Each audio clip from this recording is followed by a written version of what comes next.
Good morning students, myself Pratibha Poswal, government college Begu. बच्चों, आज का जो टॉपिक है वो बीएससी सेकेंड ईयर के स्टूडेंट्स के लिए है। पेपर फर्स्ट का यूनिट 4 का टॉपिक है हमारा प्लांक रेडिएशन लॉ।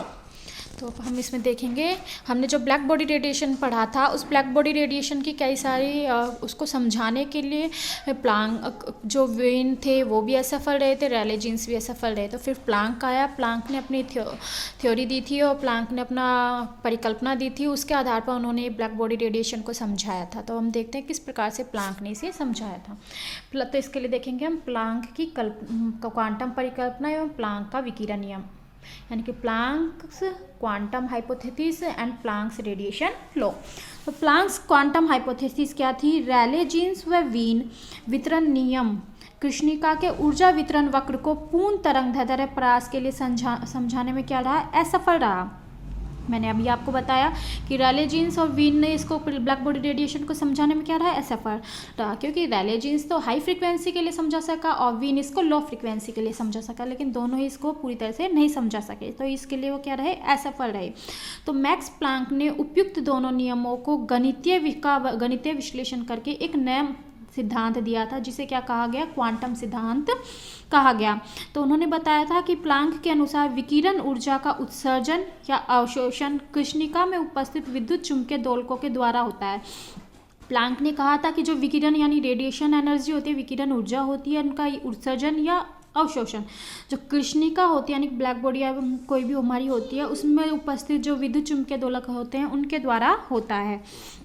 ठीक है, तो जहाँ विकिरण ऊर्जा का उत्सर्जन सतत न होकर क्या होता है? विविक्त रूप में होता है, निर्दिष्ट रूप में ऊर्जा का क्या होता है? उत्सर्जन होता है। और प्रत्येक दोलक न्यूनतम विविक्त ऊर्जा के एक पूर्ण गुणज के बराबर होता है, अर्थात ई बराबर क्या होता है?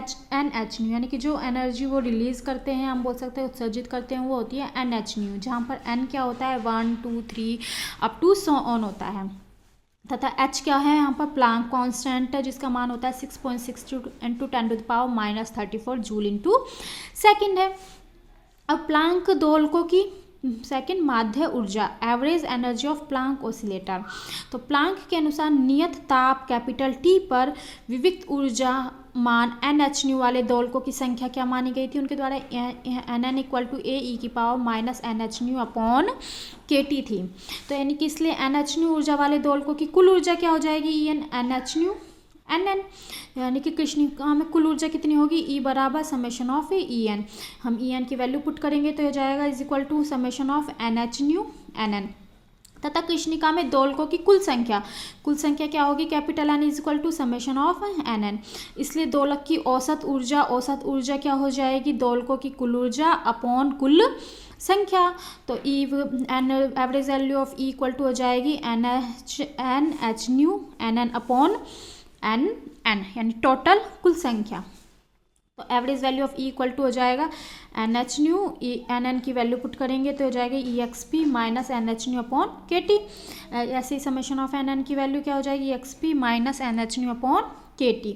अब मान लिया x = क्या है? Hν अपॉन KT है। तो हम यहाँ पर वैल्यू पुट कर देंगे x की जगह, Hν अपॉन KT की जगह क्या? x। यहाँ पर Hν अपॉन KT की जगह x, यहाँ पर Hν अपॉन KT की जगह x। तो यहाँ पर Hν की जगह पुट कर देंगे NX/KT। तो हो जाएगा एवरेज वैल्यू ऑफ E = हो जाएगा KT ∑NX e⁻⁻NX upon ∑ENX minus का NX। तो ये एवरेज वैल्यू ऑफ E हो जाएगी, x बाहर आ जाएगा तो हो जाएगा माइनस का XKT d/dx ∑e⁻⁻NX upon ∑e⁻⁻NX।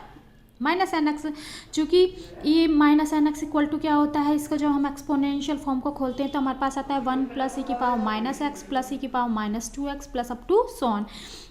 तो इक्वल हो जाएगा 1/1 - e⁻x। या हम इसका डिफ्रेंशिएशन निकालेंगे तो हमारे पास इसका मान, डिफ्रेंशिएशन का मान आएगा -e⁻x अपॉन 1 - e⁻x का होल स्क्वायर। हम वैल्यू पुट कर देंगे इसकी यहाँ पर। तो एवरेज वैल्यू ऑफ E = हो जाएगी XKT e⁻x अपॉन 1 - e⁻x का होल स्क्वायर इंटू 1 - e⁻x। इसकी वैल्यू पुट करेंगे जब हम यहाँ पर डी बाई डी एक्स की वैल्यू पुट कर देंगे तो हमें प्राप्त होगा एक्स के टी, एक ई की पावर माइनस 1 माइनस ई की पावर माइनस एक्स से कैंसिल, तो बचेगा ई की power minus x upon 1 minus e की पावर माइनस एक्स। या average value of e is equal to आ जाएगा एक्स के टी ई की पावर माइनस एक्स, ई की पावर माइनस एक्स यहाँ से कॉमन ले लेंगे तो यहाँ बचेगा ई की पावर एक्स माइनस 1, या फिर हम बोल सकते हैं एक्स के टी अपॉन ई की पावर एक्स माइनस 1। एक्स बराबर क्या पुट करेंगे, एच न्यू अपॉन के टी, तो एक्स की जगह एच न्यू अपॉन के टी पुट करेंगे तो average value of e equal to आ जाएगा एच न्यू अपॉन ई की पावर एच न्यू अपॉन के टी माइनस 1, के टी से के टी क्या हो जाएगा कैंसिल, तो हमारे पास एवरेज वैल्यू ऑफ ई का मान आ जाएगा। चूंकि न्यू इक्वल टू क्या होता है सी अपॉन लैम्डा, तो न्यू की जगह हम क्या रखेंगे सी अपॉन लैम्डा रखेंगे, तो average value of e equal to आ जाएगा एच सी अपॉन लैम्डा अपॉन ई की पावर एच सी अपॉन लैम्डा के टी माइनस 1। अब यदि हम लेकर चले एच टेंड्स टू क्या हो 0 हो, तो ई की पावर एच न्यू अपॉन के टी माइनस 1 को हम एक्सपोनेंशियल फॉर्म को खोलें तो हमें क्या प्राप्त होता है 1 प्लस एच न्यू अपॉन के टी, इसके ई की पावर इसको खोलेंगे 1 प्लस एन एक्स के फॉर्म से, तो ये हो जाएगा 1 प्लस एच न्यू अपॉन के टी माइनस 1, तो 1 से 1 क्या हो जाएगा कैंसिल, हायर टर्म्स को क्या कर दिया है नेग्लेक्ट कर दिया, तो हमारे पास क्या प्राप्त होगा एच न्यू अपॉन के टी। तो हम बोल सकते हैं ई एवरेज वैल्यू ऑफ ई हमारे पास क्या प्राप्त होगी, अगर हम इसकी जगह वैल्यू पुट करेंगे एच न्यू अपॉन के टी तो हमें एवरेज वैल्यू ऑफ ई प्राप्त होगी के टी, जो ऊर्जा समविभाजन का नियम है। जब हमने ऊर्जा समविभाजन का नियम पढ़ा था तो उसमें भी देखा था कि एवरेज वैल्यू ऑफ ई का वैल्यू मान क्या आया था के टी। तो अतः एच टेंड्स टू 0 पर प्लैंक का जो क्वांटम सिद्धांत है वो किसका पालन करता है, क्लासिकल नियम का पालन करता है। अब हम देखेंगे प्लैंक का विकिरण नियम क्या था, प्लैंक्स रेडिएशन लॉ। तो प्लैंक के अनुसार कृष्णिका से लैम्डा तथा लैम्डा प्लस डी लैम्डा तरंगदैर्ध्य प्रयास में जो ऊर्जा घनत्व था उसका मान क्या था, u lambda D lambda is equal to n lambda D lambda average value of e. यहाँ पर एन लैम्डा डी लैम्डा का मान क्या है 8 pi d lambda upon lambda की पावर 4, या हम बोल सकते हैं you lambda D lambda is equal to 8 pi upon lambda 4 d lambda. Average value of e, average value of e का मान क्या हो जाएगा एच सी अपॉन लैम्डा ई की पावर एच सी अपॉन लैम्डा के टी माइनस 1। हम बोल सकते हैं you lambda D lambda is equal to 8 pi H C lambda की पावर 4 ये और एक लैम्डा ये, यानी कि लैम्डा की पावर 5 ई, ये हो जाएगा ई एच सी अपॉन लैम्डा के टी माइनस 1 तथा न्यू प्लस जी न्यू आवर्ती प्रयास में उत्सर्जित विकिरणों का ऊर्जा घनत्व क्या हो जाएगा u nu d nu equal to n nu d nu average value of e, या हम बोल सकते हैं 8 pi upon c cube, value put कर देंगे एन न्यू डी न्यू की, न्यू स्क्वायर डी न्यू, और एवरेज वैल्यू ऑफ ई की एच न्यू अपॉन ई की पावर एच न्यू अपॉन के टी माइनस 1, तो u nu d nu equal to हो जाएगा 8 pi H new cube upon c cube और 1 upon ई की power h nu upon के T minus 1। यह क्या है प्लैंक का विकिरण नियम, या प्लैंक का क्या कहलाता है विकिरण सूत्र कहलाता है, और यह नियम कृष्णिका से उत्सर्जित सभी तरंगदैर्ध्य वाले विकिरणों के लिए क्या करता है सही परिणाम देता है। देखो हमने इसमें देखो इसमें पता लग रहा है ये प्लैंक का नियम है। प्लैंक ने तो इसको पूरी तरह से सिद्ध कर दिया था, लेकिन रैले जीन्स सिर्फ 5 पर बता सका, और वीन है जो इसको सिर्फ लॉ पर ही समझा सका। तो प्लैंक के विकिरण नियम की विवेचना एवं वीन रैले जीन्स तथा स्टीफन बोल्ट्जमान नियमों को प्लैंक के विकिरण नियम से हम क्या करेंगे अब व्युत्पन्न करेंगे।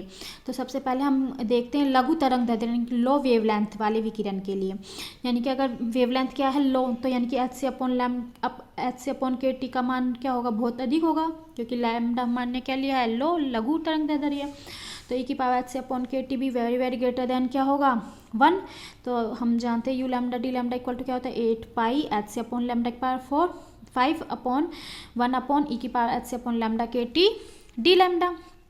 अब ई की पावर एच से अपॉन के टी इसका मान क्या है 1 से बहुत अधिक है, ठीक है। अब इसको ऊपर लाएंगे तो क्या हो जाएगा ई की पावर माइनस एच सी अपॉन लैम्डा के टी डी लैम्डा, इसको पूरे को क्या मान लिया ए 8 पाई एच सी को ए, तो ये हो जाएगा ए कैपिटल ए अपॉन लैम्डा 5 ई की पावर माइनस ए लैम्डा टी, जहाँ स्मॉल ए क्या है एच सी अपॉन के।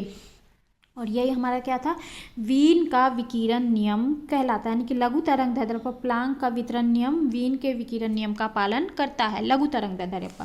अब हम देखते हैं दीर्घ तरंगदैर्ध्य वाले विकिरणों के लिए। दीर्घ तरंगदैर्ध्य यानी कि h/kT is very very less than lambda, तो e⁴ क्या हो जाएगा, लगभग इसको हम लिख सकते हैं 1 + h/kT, तो ये हो जाएगा u lambda d lambda 8πh/λ5 1 value put करेंगे तो 1 + h/kT -1 से 1 कैंसिल, तो हमारे पास ये प्राप्त हो जाएगा u lambda d lambda = 8πkT/λ4 d lambda. और ये जो नियम था ये किसका था, रैले जीन्स का विकिरण का नियम कहलाता है ये, यानी कि दीर्घ तरंगदैर्ध्य पर या हम बोल सकते हैं लो फ्रिक्वेंसी पर प्लांक का विकिरण नियम रैले जीन्स के विकिरण नियम से क्या होता है, संपातित होता है, यानी कि लो तरंगदैर्ध्य पर तो लो वेवलेंथ पर तो वीन का नियम और हाई वेवलेंथ पर रैले जीन्स का नियम। हम देखते हैं स्टीफन बोल्ट्जमान नियम। स्टीफन बोल्ट्जमान नियम क्या है, प्लांक विकिरण नियम से प्लांक विकिरण का जो नियम दिया था प्लांक ने, उसके अनुसार समतापी कोटर के अंदर विकिरण की जो कुल ऊर्जा घनत्व होता है वो क्या होता है, u = 0 to ∞ u lambda d lambda, तो u लैम्डा d लैम्डा क्या होता है 8πhc d λ/5 e⁴hc/λkT -1, या u = हम बोल सकते हैं 8πhc 0 to ∞ d λ/5 e⁴λkT -1। हम मान लेते हैं hc/λkT = क्या है, x, तो लैम्डा = क्या हो जाएगा, hc/xkT। या हम इसको अवकलन करेंगे तो अवकलन करने पर माइनस का hc/λ² d लैम्डा = क्या हो जाएगा, dx हो जाएगा। या बोल सकते हैं d लैम्डा = हो जाएगा माइनस का λ²kT/hc dx, या d लैम्डा = हो जाएगा माइनस का λ² k²T²/h² hc/kT से क्या करेंगे, हम इसको इस प्रकार से लिख सकते हैं, hc/kT से मल्टीप्लाई करेंगे और hc/kT से ही हम डिवाइड करेंगे, तो हमारे पास ये प्राप्त हो जाएगा। तो ये हो जाएगा hc/kT dx, और ये क्या हो जाएगा हमारा x², 1/x², तो ये आ जाएगा। तो हम यहाँ पर d लैम्डा की वैल्यू पुट करेंगे तो u = हो जाएगा 8πhc 0 to ∞ hc/kT dx/x² hc/xkT/5 ex -1। Constant पद है जो बाहर आ जाएंगे, 8πk⁴ t⁴, ये k⁴ है, t⁴ तो एक के कैंसिल हो जाएगा तो k⁴ t⁴ बचेगा। इसी प्रकार से c³ h³ अंदर बचेगा x², ये x⁵ तो कितना बचेगा x³ dx ex -1। जब हम इसका अवकलन करते हैं तो जो इसका समाकलन का मान आता है ये आता है π⁴/15, तो यहाँ वैल्यू पुट कर देंगे इसकी, तो ये हो जाएगा π⁴/15।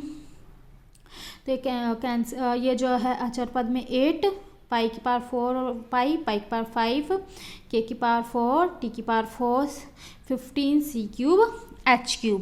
तो एकांक क्षेत्रफल से प्रति सेकंड उत्सर्जित विकिरणों की जो मात्रा होगी यानी कि उत्सर्जन क्षमता होगी उसको हम E से व्यक्त करेंगे। E = होता है Cu/4। U की वैल्यू यहाँ से पुट करेंगे तो हम देखते हैं 4 से 8 कितनी बार कैंसिल हो जाएगा, 2 बार, तो हमें प्राप्त होगा 2π⁵ k⁴/15 h³ c³ t⁴। और ये क्या होगा, एक कांस्टेंट होता है जिसको किससे व्यक्त करते हैं, सिग्मा से, जिसे बोलते हैं स्टीफन बोल्ट्जमान। स्टीफन का कांस्टेंट बोलते हैं सिग्मा, जिसका मान होता है 5.67 10⁻⁻8 वाट/मीटर² केल्विन 4, और इस नियम को बोलते हैं स्टीफन बोल्ट्जमान नियम। तो उम्मीद करती हूँ बच्चों आप लोगों को समझ में आया होगा। फिर भी कोई प्रॉब्लम हो तो आप व्हाट्सएप के थ्रू पूछ सकते हैं। Thank you.